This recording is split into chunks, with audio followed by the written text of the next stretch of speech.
আপনি দেখেন একটা চাকরিতে গেলেই বলে যে আপনার অভিজ্ঞতা কি, বলে না? অভিজ্ঞতা কি মার পেট থেকে নিয়ে আসবে? আপনার অভিজ্ঞতা নিজেরই তৈরি করতে হবে। কেউ ওয়ে দেয় না, নিজের তৈরি করতে হয়। একটা মানুষের শ্রম, মেধা, সততা যদি থাকে তাহলে অটোমেটিকলি তার দরজা খুলে যাবে। আমার শুরুর যাত্রাটা ছিল খুব হৃদয় বিদায়, কারণ আমার পিছনে অভাব অনটনের কারণে আমি পিছিয়ে আমার পিঠ ঠেকে গেছিল দেওয়ালে। যে সময় আত্মীয় স্বজনকে আমি আঁকড়ে ধরতে চেষ্টা করছি, আমার বিপদের সময় কেউ আমার পাশে দাঁড়ায় নাই। এমন একটা সময় আমার গেছে যেখানে মৃত্যু সজ্জায় স্ত্রী, তার গলার থেকে আমি চুরি করতে বাধ্য হয়েছি একটা চেইন। আমি অনেক কষ্ট করি, অনেক খাটি। আমার স্বপ্ন একটাই, একটা ফুটন্ত সকাল চাই, সেটা হবে কৃষি সেক্টর। একটা ভালো ছেলে, সুন্দর মনের অধিকারী, সে যদি একটা ভালো করে বিয়ে করতে যায়, সেখানে বলে ছেলে কি করে, কৃষি কাজ, আর রাখো, আর কাছে মেয়ে দেবো না। কিন্তু আমার বিশ্বাস এমন একটা দিন আসবে যেদিনকার ওই কৃষককে দেখে বলবে যে হি ইজ এ ফার্মার। আজ যদি আপনি আমাকে বলেন 50 লক্ষ টাকা আমি দেবো, সেজন্য কারো কাছে হাত পাততে হবে না, আলহামদুলিল্লাহ। এই মাত্র 4 বছরে আমার কাছ থেকে যা শিখবেন, এইটা আবার আরেকজনকে তৈরি করবে, আরেকজনকে শিখাবেন। এইভাবে করে একদিন দেখলে কৃষি জগৎটা ফুলে উঠবে। মাঠঘাট দেশ জুড়ে ঘুরে বেড়াই পথ প্রান্তে। আসসালামু আলাইকুম দর্শক বন্ধুরা, আজকে আমরা চলে আসছি বরিশাল জেলায়। দর্শক, আপনাদের অনেকেরই হয়তো মনে পড়বে বিগত 1 বছর আগে এই জায়গায় এসেছিলাম। এটি বরিশাল জেলার বাবুগঞ্জ উপজেলার বাইলাখালী এলাকা। এই এলাকারই একজন উদ্যমী কৃষি উদ্যোক্তা আবু বকর সিদ্দিক সুমন ভাই বিগত বছরে তার এই জায়গাটাতে দাঁড়িয়ে আমরা একটি প্রতিবেদন আপনাদেরকে দেখানোর চেষ্টা করেছিলাম। দীর্ঘদিন প্রবাসী ছিলেন, প্রবাসী লং টাইম এগ্রিকালচার সেক্টরের বিভিন্ন কাজের সাথে জড়িত হয়েছেন এবং সেখান থেকে ট্রেনিং গ্রহণ করেছেন। সেই বিদেশের অভিজ্ঞতাটাকে দেশে এসে কাজে লাগিয়ে নিজের কর্মসংস্থানের পাশাপাশি এলাকার অনেক তরুণ উদ্যোক্তার কর্মসংস্থানের সুযোগ সৃষ্টি করেছেন। তার বাসার পাশে 3 বিঘা জায়গা জুড়ে তিনি একই সাথে পুকুরে মাছ চাষ করছেন, পুকুরের উপরে মাছা দিয়ে সবজি চাষ করছেন, পুকুরের পাটটাকে আবার কাজে লাগিয়ে এখানে উন্নত জাতের পেঁপে চাষ করতেছেন। এই জাতগুলো আমাদের দেশে হিউজ পরিমাণ সাড়া পেয়েছে এবং আবু বকর সিদ্দিক সুমন ভাইও এই পেঁপে চাষ করে বেশ স্বাবলম্বী হচ্ছে। আমরা আজকে সেই উদ্যমী উদ্যোক্তার গল্প আবারও আপনাদের সামনে তুলে ধরবো। 1 বছর পরে এসে দেখতে পাচ্ছি তার এখানে এখনও ভরপুর ফলন রয়েছে। কিভাবে কি যত্ন নিচ্ছেন, এবছরে তো বরিশালে বন্যার কবলে পড়েছিল অনেক চাষিরা, তিনি কতটা ক্ষতিগ্রস্ত হয়েছিলেন এবং সেটা কিভাবে রিকভার করলেন, সব মিলে কৃষিতে কেমন আছেন এবং এখন পর্যন্ত তার এখান থেকে কি পরিমাণ উদ্যোক্তারা প্রশিক্ষণ গ্রহণ করে তারা নিজেরা অ্যাগ্রো ফার্ম গড়ে তুলছেন, সেসব বিষয়ে জানবো। সেই সাথে তার কর্মজীবনের অভিজ্ঞতা আপনাদের সামনে শেয়ার করার চেষ্টা করবো। আশা করছি ভিডিওটি না টেনে পুরোটি দেখবেন। আপনারা যারা কৃষিতে কিছু করতে চান তাদের জন্য ভিডিওটি খুবই গুরুত্বপূর্ণ। চলুন শুরু করা যাক।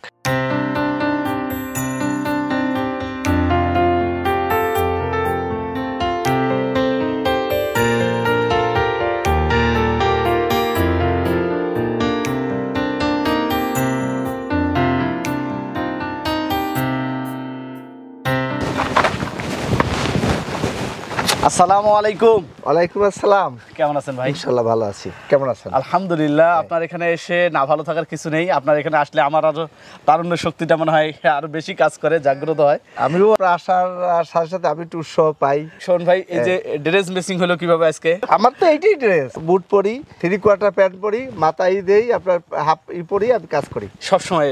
আমার মনটাকে রাখি ইয়াং। আমি কখনো ভাবিনি আই এম ওল্ড ম্যান।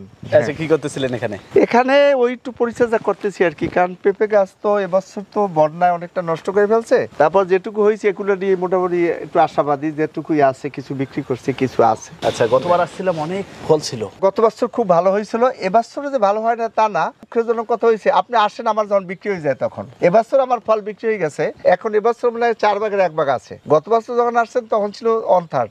মে মাসের 26 তারিখ যে বন্যাটা হলো ওইটা আমার অনেক লস হয়েছে। এখানে 1000 গাছ আমি প্রতি বছর রোপণ করি, এখন 400 গাছ আসে, 600 গাছ নষ্ট হয়ে গেছে। বাকিগুলো রিকভার করলেন কি? রিকভার করছে, ওই কিছু চারা ছিল ওগুলো মোটামুটি লাগাই, দেখেন এই যে পুরানা গাছের পাশে লাগাই দিছি, যে ওইটা তো বাঁচবে না, এখন দেখা যায় ওটাও বাঁচছে, এটাও কিছু হয়েছে আর কি। তারপর আলহামদুলিল্লাহ ভালো আছি। এই গাছটা তো ভেঙে গিয়েছিল। হ্যাঁ, এই গাছটা ভেঙে গেছিল, একটু ছোট্ট একটু ডালে ফল, এটা থেকে বিক্রি করছি, কিছু ফল আছে। শোন ভাই, আপনি অরিজিনালি লাকি ম্যান। আল্লাহর রহমতে আমার মন বলে আমি আসলেও লাকি। আমাদের দক্ষিণাঞ্চলে এবছর কিন্তু ফসল হইতে পারে নাই, কিন্তু আমারটা মোটামুটি হয়েছে, এটা আলহামদুলিল্লাহ আল্লাহর কাছে। এই পাশে কি ফসল লাগাইছিলেন? এই পাশে ছিল মধুকোষ, মানে আমাদের গ্রাম্য ভাষায় বলে দুন্দল, খুবই ভালো হয়েছিল। এইবার বিক্রি তো শেষ হয়ে গেছে, বিক্রি একেবারে শেষ। আবার আমি রোপণ করছি, এখন তো সিজন না, আমি নতুন একটা আবিষ্কার করতেছি যে সেজন্য কিছু করার চেষ্টা করছি, যাই না হয় কিনা, এবার ট্রাই করতেছি। বিগত বছরের নেট জাল যেটা দেখেছিলাম ওইটাই ছিল না? ওই একটাই, 5 বছর আগে যে জালটা দিছি ওই জালটা এখনো আছে।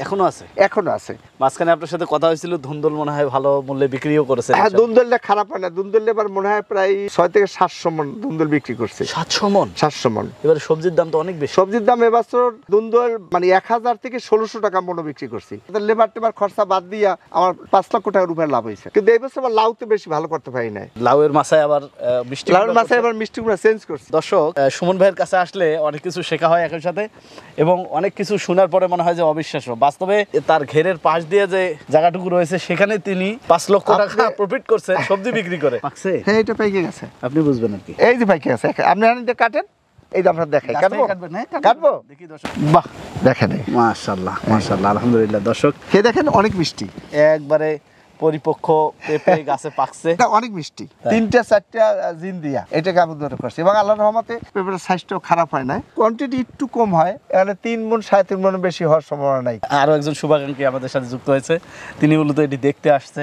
উদ্যোক্তা। এখানে উদ্যোক্তা হওয়ার জন্য, কিছু শেখার জন্য অনেকে আসে। তো আমরাও আসলে শিখবো আজকে সুমন ভাইয়ের কাছ থেকে। তার আগে একটু পেঁপে খেয়ে নেই, যেহেতু সকাল সকাল আসছি। সুমন ভাই, শুরু করি ইনশাল্লাহ। ইনশাল্লাহ, বিসমিল্লাহ। আলহামদুলিল্লাহ। দর্শক বন্ধুরা, পেঁপে এত সুমিষ্ট হয়, এটা কেমন লাগলো আপনাকে? হ্যাঁ, অনেক সুন্দর টেস্ট। আচ্ছা, পেঁপে এরকম কাঁচা পেঁপে গাছ থেকে কাটতে এরকম আর কখনো খাই নাই। সুমন ভাই, এখানে তো কয়েকটা জাত আছে না? জাতগুলোর নাম একটু যদি বলতেন। অ্যাকচুয়ালি আমি দুটো জাত দিয়ে কাজ করি। প্রথম ছিল 3টা জাত আমার। একটা ছিল ইন্ডিয়ান কাশ্মীরি, ইন্ডিয়ান শাহী, ইন্ডিয়ান মাদ্রাজি। কিন্তু মাদ্রাজি জাতটা অঙ্কুরই ধ্বংস হয়ে গেছে, কারণ ওটা বিচি সংগ্রহ করা সম্ভব না। ওটার 1 কেজি বিচির দাম ছিল 5,20,000 টাকা। কিন্তু আমি ওটা বীজটা পাইনি, একবার শুধু বীজটা পেয়েছিলাম।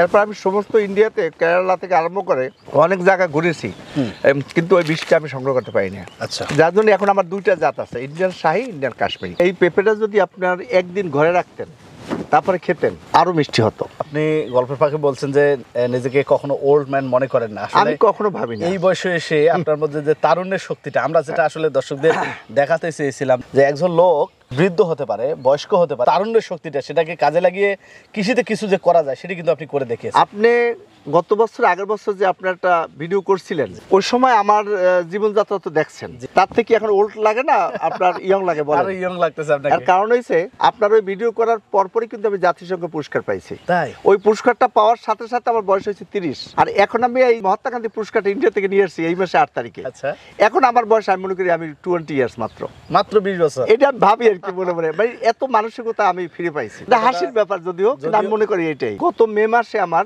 75 ইয়ার্সে পড়ছি। এখন যদি বলেন যে বয়স কত, আমি বলবো আমার বয়স 20 ইয়ার্স। কেন বলবো?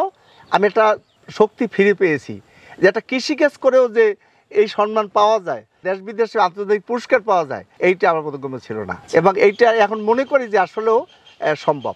এই কৃষি দিয়ে বাবা যখন কৃষিকাজ করতো, আমাদের ভাতও হইতো না, অনেক অভাবনা। একটা জামা বালিশের তলে রাইকে ইস্তারি করতাম, তারপর আমি স্কুলে যেতাম, এবং বলতে গেলে অর্ধ অনাহারে থেকে। কিন্তু আমি সেদিনকার ভাবতাম যে কৃষিকাজ কি, কিন্তু আজকে অনুভব করি কৃষিতেও যে সংসম্পূর্ণ হওয়া যায়, সেইটা আমি প্রমাণ করতে চেষ্টা করতেছি মাত্র। জানি না আমি কত সফলতা হয়েছি, এবং আমি চেষ্টা করতেছি এখন। আচ্টা, এটা কি করছিলেন? ও, এইটা অনেক বাচ্চা কাচ্চা আসে। এখানে তো হাঁসও দেখতে পেয়েছি, মুরগিও করছেন দেখলাম বাড়ির ছাদের উপরে। আমার সবকিছু, আপনি আমার এখানে জাল মারবেন, এখন জাল দিয়ে ধরেন সব মাছ পাবেন। এবং এইটা আমি ভেটকি মাছ করছিলাম, পুরস্কারও পাইছি ভেটকি মাছে। এই গাছটা তো ভেঙে গেছিল মনে হয় হ্যাঁ, একবার, তাই না? এই গাছটা ভেঙে গেছিল, ফেলে দেওয়া গাছ। এবছর কিন্তু সবজির দাম বেশি। গত বছর যে আমি যা বিক্রি করছি 600 টাকা মন, এবছর তা 1200 টাকা মন। বন্যায় কবলিত হওয়ার পরও অনেক ফল হয়তো বিক্রি করছেন। গত বছর 20 লাখের উপরে পেঁপেতে হয়েছিল, এবছর মাত্র 6 লাখের মতো বেচছি। যে পেঁপে আছে গাছে, আশা করি 3-4 লাখ টাকা হতে পারে, সম্ভাবনা আছে, কারণ এবার পেঁপের দাম বেশি। আর যেগুলো পাকাই, সেগুলো ওই লিলে বোরিং সব জায়গায় দিচ্ছি। বিশেষ করে আপনার ওই পাকা পেঁপে আমি বিক্রি করি না, কাঁচাটাই বিক্রি করি। মাঝে মাঝে 2টা পেকে যায়, ওগুলো মনে করে এইদিকে দেয়, ওদিকে দিয়ে নিজেরা খাই, এত সুন্দর খাই। তো খেয়ে নিচ্ছে অনেক, পাখিরা তো খাবি। তবে একটা কথা কি, আল্লাহ তাআলা মানুষকে মারে না। যেমন পেঁপে দিয়ে এবার কম হয়েছে, কিন্তু দুন্দুল এবার পয়সা আসছে। স্বপ্নও ভাবি নাই যে এই দুন্দুলে এত টাকা আসবে। কইলাম না যে 6 থেকে 700 মণ দুন্দুল হয়েছে বছর। 1 মণ দুন্দুল যদি আপনি 1000 টাকা করে ধরেন, তাহলে কত হাজার টাকা আসছে দেখেন। এই গলিটাতে অনেক ফল দেখতে পাচ্ছি। 4 ভাগের 1 ভাগ আছে ফল, আল্লাহর নেয়ামত। ওরা থেকে যখন ফল ছিল থাকতো, আপনি দেখতেন এই গাছ রাখতে কষ্ট হইতো। এখন তো হালকা হয়ে গেছে গাছ, এখন ফল নাই। মনে করেন অলমোস্ট প্রত্যেকটা গাছ থেকে 1 থেকে 1.5 মণ ফল অলরেডি বেচা হয়ে গেছে, একেবারে নিম্নে। আপনার তো এই এগ্রিকালচার সেক্টরে আসার একটা লক্ষ্য বা উদ্দেশ্য ছিল। আগের বছরে যে গল্পটি আপনি শুনিয়েছেন, এতে কিন্তু হৃদয় বিদারক একটি ঘটনা। ভালোবাসার মানুষের গলার চেন বিক্রি করে এই সেক্টরে আসা। আসলে এই যে লক্ষ্য উদ্দেশ্য, এরকম একটি থিম নিয়ে কাজ করা, এসব বিষয়ে যদি একটু আবারও বলতেন, আমার দর্শক বন্ধুরা অনেকেই নতুন নতুন তরুণ উদ্যোক্তারা এই সেক্টরে আসতে চায়। আপনি শুনে খুশি হবেন যে এবছর প্রায় ৬,০০০-এর উপরে উদ্যোক্তা আসছে এখানে, এবং তারা চারা নিয়েছে, তারা অর্ডার দিচ্ছে, কতকে নিচ্ছে, কতকে জমি রেডি করতেছে অনেক দূরে দূরে, মাগুরা, ঝিনাইদহ, হাটগোপালপুর, আরপাড়া, যশোর, খেজুরা, অনেক জায়গায় আমি নিজে গিয়ে ফিল্ড দেখছি, মাটি পরীক্ষা করছি, এবং নিজে যাই দেখলাম এখানে কিভাবে হবে, আমি লাগানোর পদ্ধতিগুলো সম্পূর্ণ আমি গুছ করে দিয়েছি। আমি অনেক কষ্ট করি, অনেক খাটি। আমার স্বপ্ন একটাই, একটা ফুটন্ত সকাল চাই, সেইটা হবে কৃষি সেক্টর। কারণ আমার খুব কষ্ট হয়, আপনি যখন শুনবেন একটা ভালো ছেলে, সুন্দর মনের অধিকারী, সে যদি একটা ভালো করে বিয়ে করতে যায়, সেখানে বলে ছেলে কি করে, কৃষি কাজ, আর রাখো, আর কাছে মেয়ে দেবো না। কিন্তু আমার বিশ্বাস এমন একটা দিন আসবে যেদিনকার ওই কৃষককে দেখে বলবে যে হি ইজ এ ফার্মার। এটা নিয়ে আমি কাজ করতেছি, কারণ যার এতটুকু জমি আছে সেই জমিদার। এই মানুষটাকে আমি তৈরি করতে চাচ্ছি, দোয়া করবেন এই মানুষকে আমি তৈরি করতে পারি, আপনি আরো খুশি হবেন। না হলেও প্রায় 50 থেকে 60 জন মালয়েশিয়া, ফ্রান্স, নিউজিল্যান্ড, ইতালি এরা আইসা দেশে সেটেল হয়েছে, গত বছর থেকে আরম্ভ করছে। এবছর তারা সবাই গেইনার, কারণ তাদের পয়সা আছে, মেধা আছে, মনোবল আছে, এইম আছে, তারা অনেক উপরে উঠে গেছে। আমি খুব খুশি, আমার এইটা আমার সার্থক। আমার শুরুর যাত্রাটা ছিল খুব হৃদয় বিদায়ক, কারণ আমার পিছনে অভাব অনটনের কারণে আমি পিছিয়ে আমার পিঠ ঠেকে গেছিল দেওয়ালে। যে সময় আত্মীয় স্বজনকে আমি আঁকড়ে ধরতে চেষ্টা করছি, আমার বিপদের সময় কেউ আমার পাশে দাঁড়ায় নাই। এমন একটা সময় আমার গেছে যেখানে মৃত্যু সজ্জায় স্ত্রী, তার গলার থেকে আমি চুরি করতে বাধ্য হয়েছি একটা চেইন, ৬৬,০০০ টাকা বিক্রি করছি। সে জানেও না, সে অসুস্থ, সে বুঝতেই পারে না। খালি একদিন জিজ্ঞেস করছে যে আমার একটা চেইন ছিল না, আমি বলছি ওটা খুললে রাখছে, তুমি শো তো হয়তো বেতা টাতা পাবা, এই জন্য খুললে রাখে দিচ্ছে। এই ছিল আমার কষ্ট সেদিনকার থেকে। আমি আজ যদি আপনি আমাকে বলেন 50 লক্ষ টাকা আমি দেবো, সেজন্য কেউ হাত পাততে হবে না, আলহামদুলিল্লাহ। এই মাত্র 4 বছরে। প্রথম 1 বছর গেছে আমার ওই তাইওয়ানের কিছু জাত দিয়ে করছিলাম, আমি লাভ করতে পারি না। এরপর আমার এই জাতটা যখন আমি খুঁজে পেয়েছি, আর ফিরে তাকাতে হয় না। এখন মোটামুটি এই পুকুর, তারপর পেঁপে চাষ, পুরো জায়গার পরিধি কত? আমার এখানে 1 একর জমি সম্পূর্ণটা নিয়ে, এখানে তার মধ্যে 2টা পুকুর। আমার 1 তিল পরিমাণ জমি নষ্ট হয় নাই। ওখানে বাউন্ডারি দিছি, বাউন্ডারি থেকে আরম্ভ করে এখানেও দিছি সবজি, এই পাশেও সবজি, তলে মাছ, আর পুকুরে পারে পেঁপে। আমি এমনভাবে সাজাইছি মাছার উপর দিয়ে হেঁটে যেতে পারবেন, কিন্তু আপনি দেখেন কোনো খুঁটি নাই, মাঝখানে শুধু 4টা খুঁটি। এখন আমি সাপোর্ট পাচ্ছি। সেদিনকার আমি ওই যে মহাত্মা গান্ধী পুরস্কার আনার পরে আমার ডিসি অফিসে সম্বর্ধনা দিচ্ছে, কৃষি অফিসে সম্বর্ধনা দিচ্ছে, মৎস্য অফিসে সম্বর্ধনা দিচ্ছে। এইতে আমি শুধু মানে উৎসাহ পাচ্ছি, এমন উৎসাহ পাচ্ছি, ওই যে বললাম যে আমার বয়স এখন 20 বছর। আপনার কথাটা তো হাসবেন, একটা মানুষের শুধু পুঁজি আছে, তার টাকা আছে, এইম নেই, মন নেই, সে করতে পারবে না। একটা মানুষের কিছু নেই, তার এইম আছে, সে রাস্তায় বের হলে সে পথের দিশা সে পাবি। চাষের বিষয়ে একটু জানবো, যেহেতু আপনি একটা ভালো জাত নিয়ে কাজ করতেছেন, পেঁপে চাষের ক্ষেত্রে জাত সিলেকশন করাটা অবশ্যই। শুধু পেঁপে গাছের ক্ষেত্রে না, আপনি সমস্ত কৃষিতেই আপনি প্রথম জাত নির্ণয় করবেন। যেমন আমি এখানে একটা মিষ্টি কুমড়া লাগাইছিলাম গত বছর, একটু জায়গায় কত 800 মেধা 1600 গাছ, তা দিয়ে আমি 3.5 লক্ষ টাকা বিক্রি করছি। যদি এই জাতটা ভালো না হতো পারতাম না, আর পেঁপেটাও যদি ভালো জাত না হতো আমি আজকে এখানে দাঁড়াতে পারতাম না, আজকে আপনি আমার ইন্টারভিউ নিতে আসতেন না। আমি মনে করবো একটা জাতির জন্য যেমন একটা ভালো মায়ের প্রয়োজন, একটা ফসল বা কৃষকের জন্য একটা জাত সবচেয়ে ইম্পর্টেন্ট। এখানে সময় দেন কত? বলতে গেলে আমি 24 ঘন্টাই সময় দিই। আমি যখন রাতে ঘুমাতে যাই তো আমার সিসি ক্যামেরা আমার সামনে থাকে, একটু ঘুমটা ভেঙে গেলেই আমি সিসি ক্যামেরা তাকাই দেখি যে কোন গাছটায় পাখি বসলো কিনা, কি বসলো, তো আমি ওখানে বসে দেখি। বছরে কোন সময়টাতে এই চারাগুলো রোপণ করতে হয় এবং লাগানোর সময় কোনো বিশেষ পরিচর্যা রয়েছে কিনা? এখানে একটা দ্বিমত আছে। দ্বিমত মানে আমাদের দেশটা ছোট, এখানে কিন্তু বিভিন্ন ডিস্ট্রিক্ট, বিভিন্ন রকম মাটি, বিভিন্ন রকম আবহাওয়া, তা জানেন। যেমন নর্থ বেঙ্গলে অলরেডি পেঁপে লাগানো প্রায় শেষ, আর আমাদের এই দক্ষিণাঞ্চলে পেঁপে লাগানোই ধরি না। আবার হিল ট্যাক্সের দিকে যাই দেখেন, সেখানে সময়মতো চারা যাচ্ছে, কারণ এখানে আমাদের এক এক ডিস্ট্রিক্টে এক এক রকম। তবে বৃষ্টির 2 মাস বাদ দিয়ে সবসময় পেঁপে লাগানো যায়। শীতে গাছে কোনো ক্ষতি হয় না, শীতে একটু পরিচর্যা বলতে একটু পানি বেশি দিতে হয়, কারণ দেখবেন আপনি একদিন গোসল না করলে কিন্তু শরীরটা চর্চর করে। ঠিক পেঁপে গাছেরও বা সব গাছেরই শীতের দিন কিন্তু পানি দিতে হয়। আরেকটা জিনিস হয়েছে, আমার এখানে কিন্তু জায়গা স্বল্পতার কারণে আমি খুব স্পেসটা কম দিয়ে লাগাইছি। যেমন 6 ফুট করে লাগানো উচিত, আমি লাগাইছি 5 ফুটের ভিতরে লাগাইছি, কারণ আমার জায়গা কম, আমি যতটা পারছি আমি গাছটা লাগাইছি। সেক্ষেত্রে যখন আমি পাতা কেটে দেই, তা অক্সিজেনটা আপনাদের করতে সুবিধা হয়, বাতাসটা ভালো লাগে, এই জন্য পাতাটা কাটি। গতবারে আপনার এখানে আসার পরে অনেক কৃষকরাই সেই ভিডিও দেখে উদ্বুদ্ধ হয়েছে, অনেকে পেঁপের বাগান করতে চেয়েছে, অনেকের সাথে হয়তো আপনারও যোগাযোগ হয়েছে। আসলে এই ধরনের কৃষি উদ্যোক্তাদের জন্য বেশি করে চারা উৎপাদনের বিষয়গুলো থেকে শুরু করে ট্রেনিং প্রশিক্ষণের যে বিষয়গুলো রয়েছে, এগুলোর জন্য কোনো সাপোর্ট? এখানে সাপোর্ট বলতে আমি এটা ছোট্ট একটা পাঠশালা করছি, যেটা সবাই করে, হাই স্কুল, স্কুল, কলেজ, মাদ্রাসা, আর আমি করছি কৃষকদের জন্য একটা পাঠশালা। সেই পাঠশালাটা আমি সবসময় সময় দিতে না পারলেও আপনার সন্ধ্যা 8টায় বসি, 10টায়, অনেক দূর দূরান্ত থেকে যারা আসে তাদের জন্য সপ্তাহে 1 দিন পাঠশালা খুলে দিয়ে তাদেরকে নিয়ে বসি। আর এখানে সবচেয়ে শুনে খুশি হবেন যে আমার এখানে যারা আসে তারা ম্যাক্সিমামই শিক্ষিত এবং রিটায়ার্ড পারসন। এরা যে অ্যাগ্রো সেক্টরটাকে এমনভাবে লুপে নিচ্ছে, আমি তো আশাবাদী আগামী 5 বছরের ভিতরে মনে হয় অ্যাগ্রো সেক্টরটা একটা লক্ষ্যমাত্রা পৌঁছে যাবে, আমার বিশ্বাস। আমি চারা দিই, চারা না দিলে তারা খামার করবে কীভাবে? চারা দেওয়ার আগে আমি একটা জিনিস ফলো করি, সে যে জমিটা রোপণ করবে সেই জমিটা সঠিক কিনা, সেই মাটিতে কি কি সার দেওয়া উচিত, তারপরে সেইটা রোপণ করা উচিত, এই পদ্ধতিগুলো তাকে আগে দেই, তারপর তাকে ট্রেনিং দেই। আমার এখান থেকে যদি 200-র উপরে চারা কেউ নেয় তাইলেই তাকে আমার এখানে একদিন থাকে তাদেরকে ট্রেনিং দেয়, বা 1-2 বার থাকলে হয়, এক সকালে আসে বিকেলে যায়, এর ভিতরে আমি তাকে একটা মোটামুটি টার্ন করি, একটা ট্রেনিং দিয়ে দেই। আর যোগাযোগ একটা টাইম দিয়ে দিয়েছে ফিক্সড করে, রাত 8টা থেকে 12টা, সেখান থেকে দেখা গেছে 8টা থেকে 1টা পর্যন্ত আমার কথা বলতে হয় রাত্র। তাও আমি কোনো নিজেকে এই করি না, কারণ আমি অনেক খুশি হই যে আমার কাছে তারা শত শত লোক টেলিফোন করতেছে, এজন্য বিরক্ত হই না। আমার কাছ থেকে যা শিখবেন এইটা আবার আরেকজনকে রেকর্ডিং করবে, আরেকজনকে শিখাবেন, এইভাবে করে একদিন দেখলে কৃষি জগৎটা ফুলে উঠবে, এটা হলো আমার স্বপ্ন। তবে আমি কিছুটা হইলেও আমি দ্বার প্রান্তে আসছি, আমার বিশ্বাস। আজ থেকে 5 বছর আগে যে মানসিকতা আমার ছিল তা আমার কিছু নেই। আমার কিন্তু একটা রিং বসানো বুকের পিছনে, আচ্ছা, আর উপরে 8 বছর আগে বসাইছি, আমি কিন্তু এটাকে ভাবিই না, এখন আর কোনো অসুখই নাই। তা আমি এটুকুই বলবো, সর্বোপরি যারা নূতন উদ্যোক্তা হতে চান, বেকারত্বকে অভিশাপ মনে না করে আপনি যদি কিছু একটা করেন, আপনি দেখেন একটা চাকরিতে গেলেই বলে যে আপনার অভিজ্ঞতা কি, বলে না? অভিজ্ঞতা কি মার পেট থেকে নিয়ে আসবে? আপনার অভিজ্ঞতা নিজেরই তৈরি করতে হবে। কেউ ওয়ে দেয় না, কেউ ফ্লুট দেয় না, নিজে তৈরি করতে হয় এবং সেটা তার মতো মন থাকতে হয়। একটা মানুষের শ্রম, মেধা, সততা যদি থাকে তাহলে অটোমেটিকলি তার দরজা খুলে যাবে, এটা আমি মনে করি। জীবনের সার্থকতা কোথায়, এই প্রশ্নের উত্তর জানবো সুমন ভাইয়ের কাছ থেকে। তিনি আসলে এই এগ্রিকালচার সেক্টরে কাজ করে কি কি পেয়েছেন সেটি একটু দেখাবো, চলুন।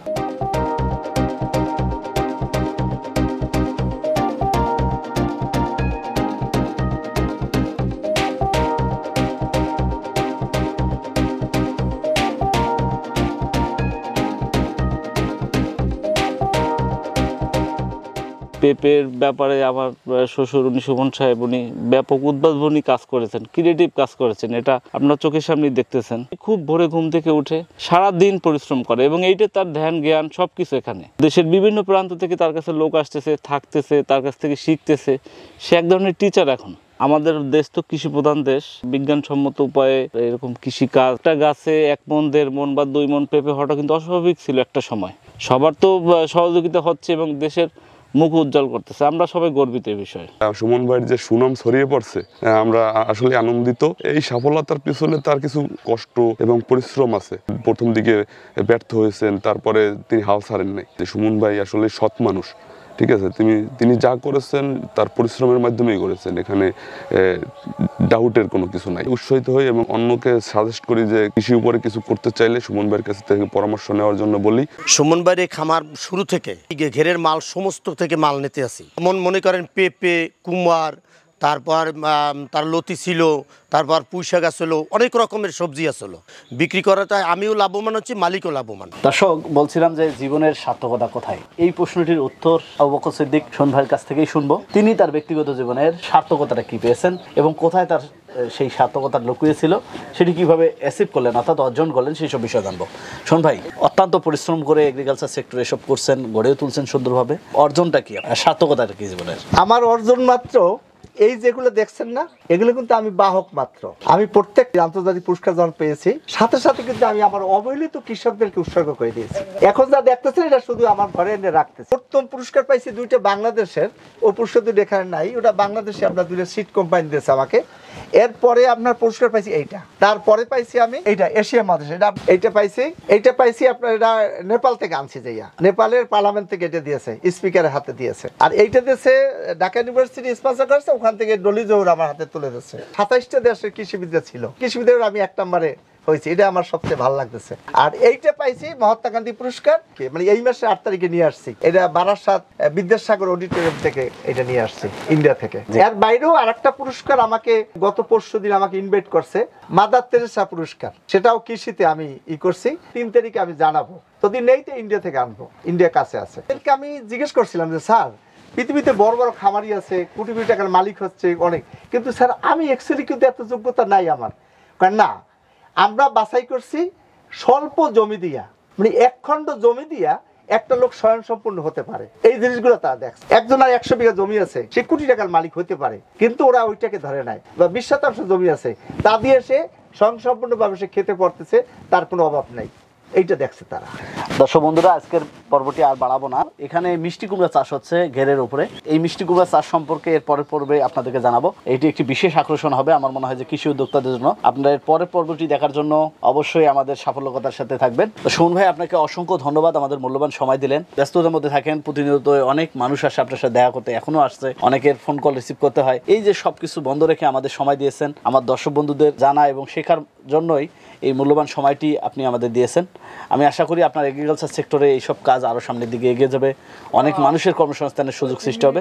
এই আশাবাদ ব্যক্ত রেখে বিদায় নিচ্ছি। আসসালামু আলাইকুম। ওয়ালাইকুম সালাম। আপনাকেও আমার ধন্যবাদ দিচ্ছি এই জন্য যে আপনাকে আমি এই সুন্দর একটা স্থানে ফ্লোর দিয়েছেন আমাকে। আমি আপনার মাধ্যমে একটা কথা বলবো যে জানার কোনো শেষ নেই, আর জানার জন্য যদি কিছু আপনি করেন সেটা লজ্জারও কিছু নেই। যেমন আমার কাছে যারা আসে, আমি কিন্তু তাদের কাছ থেকেও শিখি, এখনো শিখি, আর তারাও আমার কাছে কিছু শিখতে চেষ্টা করে। এইভাবেই কিন্তু এগ্রো সেক্টরটা আমি চিন্তা করতেছি একটু আস্তে আস্তে আস্তে আস্তে চেঞ্জ হবে। দোয়া করবেন আমার জন্য, যে কয়েকদিন বাঁচি আমি জন্য এই এগ্রো সেক্টর নিয়ে থাকতে পারি। আর কোনো স্বপ্ন নাই আমার জীবনে। আল্লাহ আমাকে বহুত কিছু দিয়েছে যেটা আমি কখনো কল্পনা করি নাই। আজকে আমি সত্যি খুশি।